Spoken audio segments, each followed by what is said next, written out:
Il-Valletta International Visual Arts Festival, jew aħjar Viva, huwa festival ġdid li se jkun qed jiffoka fuq l-arti viżwali.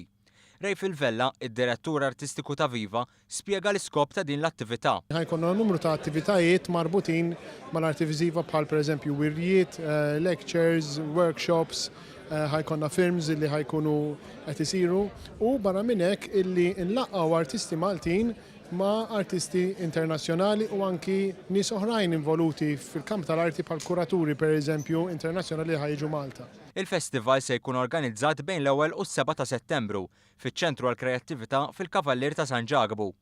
Dan il-festival se jġib miegħu xi ħaġa ġdida għall-Gżejjer Maltin, dik ta' skola kuratorjali. Ħajkonna għal-ġimgħa sieħa mill-1 sa' 6 ta' Settembru numru ta' kuraturi internazzjonali minn istituzzjonijiet importanti pa' Royal College of Art, ħajkonna direttriċi ta' Mużew tal-Arti Kontemporanja ġo Stockholm, ħajkonna Mika li hija persuna famuża ħafna fil-kamp akademiku li ħad tiġi hawnhekk tagħti xi lectures.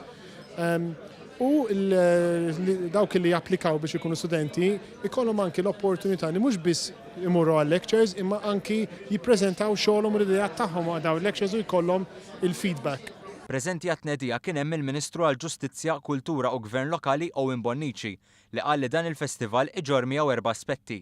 Dawn huma li jitħalla wirt tal-arti Maltija, tinħoloq pjattaforma bejn artisti Maltin u barranin, ikun hemm aċċessibilità għall pubbliku u kif ukoll ikun qed jintlaqat l-aspett edukattiv permezz tal-iskola kuratorjali.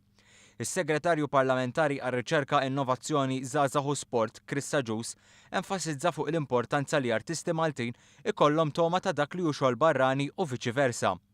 Temm jgħid li permezz ta' dawn l-inizjattivi, iż-żgħażagħ ikunu jistgħu jkomplu jimirħu u jtejbu xogħolhom, filwaqt li fakkar li l-politika għaż-żgħażagħ se tinkludi wkoll l-arti u l-kultura.